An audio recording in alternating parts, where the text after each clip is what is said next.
শুধু রাজনীতিই নয়, সারা বছরই বিভিন্ন ধরনের সমাজসেবামূলক কাজে সবার আগে এগিয়ে আসেন বরাহনগর পৌরসভার ২৮ নম্বর ওয়ার্ডের পুরমাতা রুমা দত্ত। এ কারণেই তিনি এলাকার মানুষের কাছে অত্যন্ত প্রিয়। সামাজিক দায়বদ্ধতায় এলাকার মানুষের জন্য সর্বদাই সহযোগিতার হাত বাড়িয়ে দেন তিনি। শুক্রবার তার উদ্যোগে উদ্বোধন হয়ে গেল শ্রী শ্রী বজরংবলী মন্দিরের। মন্দির উদ্বোধনের পাশাপাশি রুমা দত্তের উদ্যোগে এলাকার প্রান্তিক মানুষের হাতে তুলে দেওয়া হয় শীত বস্ত্র। এদিন এই কর্মসূচি উপলক্ষে বসেছিল চাঁদের হাট। উপস্থিত ছিলেন বিধায়ক সায়ন্তিকা ব্যানার্জি সহ অন্যান্য বিশিষ্টরা। তার এমন মানুষের পাশে দাঁড়ানোর উদ্যোগ প্রশংসা পেয়েছে উপস্থিত সকলের। এলাকাকে জঞ্জালমুক্ত করতে সাধারণ মানুষের চাহিদায় এই মন্দির উদ্বোধন করা হয় বলে জানান স্থানীয় বাসিন্দারা। পাশাপাশি মন্দিরে গণেশের মূর্তি এবং শিবলিঙ্গ উন্মোচন করা হয়। দেখুন, আমি কি উন্নয়ন করেছি সেটা আমি বলবো কেন? হ্যাঁ, আমার বলাটা তো ঠিক না। উন্নয়ন আমি কি করেছি, কতটা ২৮ নম্বর ওয়ার্ডে ৩ বছরে কাজ করতে পেরেছি সেটা বলবে এই ওয়ার্ডের পরিজনরা যারা আছেন, বড়রা, বয়স্করা, ছোটরা যারা আছেন তারা সবাই বলবেন। আমার এখানে আমার দাদা বয়স্ক দাঁড়িয়ে আছেন, আমার মন্দিরের পাশেই তার বাড়ি। তিনি আমাকে বারবারই বলতেন সত্যি এখানে থাকার মতো অবস্থা ছিল না। তা যাই হোক, যখন উনি বারবারই বলতেন আমি বলতাম হবে হবে হবে বলতাম। এখন আমি করবো মনে করলেই তো করা যায় না, এটা এমনই একটা জিনিস। ঈশ্বর যতক্ষণ না চাইবেন ততক্ষণ আমি করতে পারি না। তা ঈশ্বর চেয়েছেন, হয়তো ঈশ্বরের আশীর্বাদে আজকে আমি এটা করতে পেরেছি। আগামী দিন আরো নিশ্চয়ই কিছু ভালো করার চেষ্টা করব। কারণ আমি একটাই কথা স্টেজেতেও বলেছি, আমার পাওয়ার কিছু নেই, ঠিক আছে? ঈশ্বর আমাকে যা দিয়েছেন যথেষ্ট দিয়েছেন। এই ওয়ার্ড থেকে আমি যেটা করব বা যেটা পাবো সেটা এই ওয়ার্ডের মানুষের জন্যই আমি করে যাব, যাতে আগামী দিনও এই ওয়ার্ডের মানুষরা যেন বলেন যে আমরা একজন কাউন্সিলর পেয়েছিলাম। এটাই আমি মনে করি আমার অনেক বড় পাওনা। প্রথমত উনি হচ্ছেন আমার প্রাক্তন বন্ধু, যিনি বর্তমানে নেই, তার স্ত্রী। এই হচ্ছে ১ নম্বর পরিচয়। ২ নম্বর হচ্ছে যে উনি এখানে আসার পরে যে উন্নয়নের ধারা প্রবাহিত করে চলেছেন। হ্যাঁ, আমার বাড়ি হচ্ছিল এই মন্দিরের পাশে। ভ্যাটের দুর্গন্ধ এবং কিছু জনসাধারণ আছে যারা বুঝেও না বোঝার মতো কাজ করেন। হ্যাঁ, নোংরা ফেলে করে, এবং তার থেকে বড় জিনিস কুকুরে এই সমস্ত জিনিসগুলো করতো। এখানে আশেপাশে অনেক স্কুল আছে। হ্যাঁ, শিশুরা যাতায়াত করতে পারতো না, করতে পারতো না। আমি ম্যাডামকে অনুরোধ করে হ্যাঁ, যে ম্যাডাম একটা কিছু ব্যবস্থা করুন, একটা কিছু ব্যবস্থা করুন। উনি আজকে এই যে ব্যবস্থা করেছেন মানুষের কল্যাণের জন্যই করেছেন, এবং সেই জন্য আমি ওনাকে সর্বান্তকরণে ধন্যবাদ জানাচ্ছি। হ্যাঁ, সর্বান্তকরণে করেছেন এবং সেই জন্যই আমি ওনাকে সর্বান্তকরণে ধন্যবাদ জানাচ্ছি। মঙ্গল কামনা করলাম, বজরংবলী যেন সবাইকে শক্তি দেয় এবং দুষ্টের দমন করে। ভূত প্রেত তার নাম শুনলেই পালায়, তাই যত অশুভ শক্তি যদি আমাদের গ্রাস করার চেষ্টা করে তাকে যেন বজরংবলী আমাদেরকে রক্ষা করে তার থেকে। এই ভীষণ ভালো মানুষের জন্য কাজ করতে পারলেই ভগবান তাতে সন্তুষ্ট হন। তো তাকে আমরা দুবেলা পুজো নাও করি, যদি মানুষের জন্য কাজ করি সেটাতেই আমার মনে হয় যে তিনি খুশি হয়ে আশীর্বাদ করবেন। তো রুমাদি মানুষের জন্য কাজ করে থাকেন সবসময়, আমরা জানি সেটা। ১২ মাস কিছু না কিছু প্রোগ্রাম কর্মসূচি তিনি নিতে থাকেন। সাথে সুনুদা রয়েছেন, আমাদের তিতলি রয়েছে, সবাই রয়েছে আমাদের এই ওয়ার্ডের, তোমরা রয়েছো। তো মানুষের জন্য কাজ করতে পারলে সেটা সবচেয়ে বেশি মানসিক শান্তি বলে আমার মনে হয়। ক্যাটাগরি দেওয়ার সময় কিনেছিলাম, রুমাদির এই পুজো উদ্বোধনেও ভাবলাম এটাই করে নিই।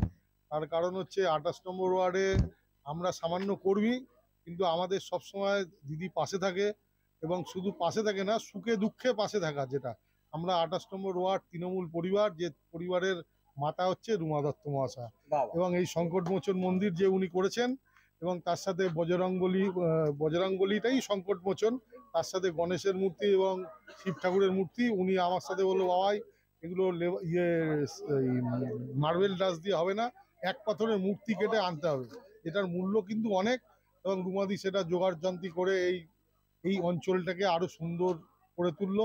শুধু এই অঞ্চলটাকে সুন্দর না, ২৮ নম্বর ওয়ার্ডটাকেও উনি সুন্দর করেই গড়ে তুলেছেন, এবং আমরা ওনার পাশে থেকে সবসময় ওনাকে পেছন থেকে সাথে থেকে আরও যাতে ২৮ নম্বর ওয়ার্ডের পরিবার, তৃণমূল পরিবার আমাদের আরও এগিয়ে যায়, এই জন্য আমরা সবসময় ওনার পাশে আছি, এবং ওনার এই উদ্যোগকে আমরা সবসময় পেছনে থেকে সাপোর্ট করে যাবো। রুমাদি মানে ২৮ নম্বরের শেষ কথা। মানে আজ থেকে 3 বছর আগে উনি এসেছিল। 3 বছরে কাজ বলতে বহু কাজ করেছে, বহু কাজ, কাজের কোনো শেষ নেই। যেটা মানুষ চায় তার থেকে বেশি কিছু করে ফেলেছে। মানুষের মনের মধ্যে আছে উনি, 28 নম্বরে প্রত্যেকটা মানুষের মনের মধ্যে উনি আছে। আর অভিযোগ নেই, কোনো অভিযোগ নেই, কোনো ক্ষোভ বিক্ষোভ নেই ওনার সম্বন্ধে। Bureau report, channel 10।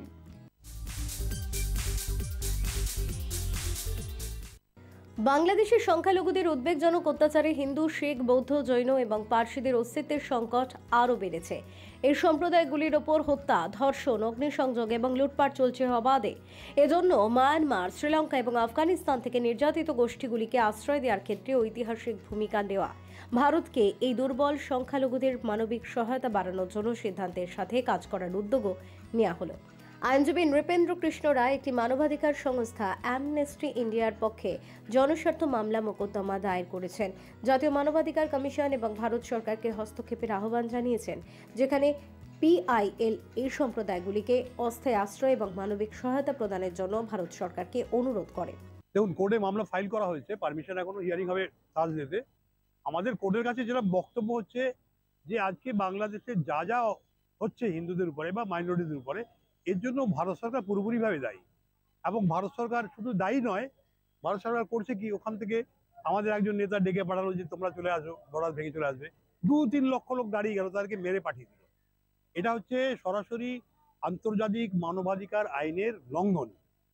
India is a declaratory signatory of the international human rights, universal human rights declaration. তো সেখানে বলা আছে যদি কোনো নাগরিক কোনো দেশে অত্যাচারিত, নিপীড়িত হয়, তাহলে কোনো সরকারের কাছে আশ্রয় চাইলে তাকে আশ্রয় দিতে হবে। প্রথম কথা হচ্ছে ভারতবর্ষের এটা হচ্ছে অত্যন্ত অমানবিক ব্যাপার হচ্ছে যে দিনের পর দিন আমরা দেখতে পাচ্ছি ওখানে হিন্দুদের ঘর বাড়ি, মাইনরিটিদের ঘর বাড়ি লুটপাট হচ্ছে। হ্যাঁ, এটা আলাদা ব্যাপার যে ওখানে পলিটিক্যালিও হচ্ছে। ওখানে ইংলিশ একবার কাগজে বলেছেন যে এটা বেসিক্যালি পলিটিক্যাল, কিন্তু এখন পলিটিক্যাল হচ্ছে।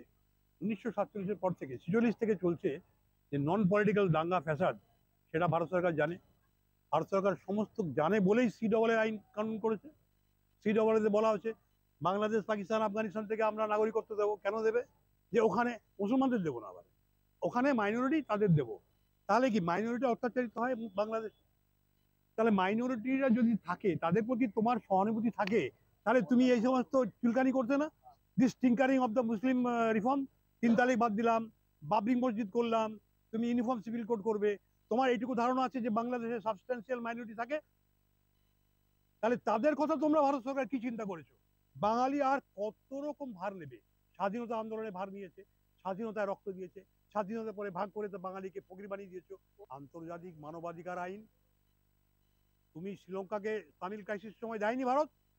রোহিঙ্গাদের ইউনাইটেড নেশনস বসায়নি ভারতে? আজকে হিন্দুদের উপর কেন এরকম ভাবে বৈমাতৃক আলোচনা হবে? বাঙালি বলে, বাঙালি বলে, বাঙালির দেখার কেউ নেই বলে। বাঙালি তো সব মানে এই যে 35 বছর আমাদেরকে ফকির করে দিয়ে গেছে, এমন পায়খানা করে গেছে, সেখান থেকে ভালো ভালো ফুল জন্ম হয়েছে, তার গন্ধে থাকা বিশ্বও খারাপ হয়ে যাচ্ছে। তো যাই, সেসব ব্যাপারে আমি বলতে চাই না। কিন্তু আজকে ভারত সরকার যে ন্যাক্কারজনক কাজটা করছে, ওখান থেকে বাঙালি হিন্দুরা আসছে। শুধু তাই নয়, আমি একটা RTI করেছিলাম হেমন্ত সরকারকে বলেছি ওখানে কটা হিন্দু তোমার এখানে ভর্তি আছে। RTI বলছি হিন্দু মুসলমান আমরা গুনিনি। কিন্তু CAA আইন দেওয়ার আগে তুমি জানো না, নির্যাতিত হিন্দুদেরকে তুমি ডিটেনশন ক্যাম্পে আটকে রেখেছো। আমাদের দিদি এখানে মোদিকে জায়গা দিয়ে রেখেছে 1000 একর ডিটেনশন ক্যাম্প করার জন্য। আমাদের ওইখানে মহারাষ্ট্রে ডিটেনশন ক্যাম্পে শুধু কি মুসলিমদের জন্য, বাঙালি হিন্দুদের জন্য আছে। এইমাত্র ভারত সেবাশ্রম সংঘ থেকে আসলাম। আমাদের যদি ভারত সরকার বলে না আমি খাওয়াতে পারবো না, তুমি মোদী সরকার প্যান্ডেমিকের সময় কত লোককে বসিয়ে খাইয়েছে। আজকে এত লোক নির্যাতিত, তারা রাত হলে ঘুমোতে পারে না, এই বোধহয় আক্রমণ হলো, এই বোধহয় আমার মেয়েটাকে তুলে নিয়ে গেল, এই বোধহয় আমাকে বাড়ি জ্বালিয়ে দিল। যেখানে এক্স প্রাইম মিনিস্টার বাড়ি আগুন গুড়িয়ে দেয়, সেখানে সাধারণ হিন্দুদের, যেখানে ধর্মে বলা আছে কাফেরদের জমি বাড়ি তোমার গনিমতের মাল হিসাবে তুমি করতে পারো, লেখা আছে। আমি কোরআনে ফাইল করেছি, কোরআনটাকে আমি ফাইল করে দিয়েছি। এখন চাইছি যদি নির্যাতিত মাইনরিটিদেরকে বাংলাদেশ সরকার তাদের ভার না নিতে পারে, তাহলে আন্তর্জাতিক মানবাধিকার আইন অনুযায়ী ভারত সরকার ওদের নেওয়া উচিত। আমাদের অন্তত পারমিশনটা দিক, আমরা ওখানে অস্থায়ী ক্যাম্প করে ওদের খাওয়াবো পড়াবো, যতদিন না বাংলাদেশের ক্রাইসিস ওভার হয়। আর এই দেখতে পাচ্ছি হিন্দু রিপাবলিক অফ বেঙ্গল, এরা একটা অঘোষিত প্রেসিডেন্ট। আমি অলরেডি ট্রাম্প থেকে আরম্ভ করে 7খানা কান্ট্রিকে আমাদের রেকগনাইজ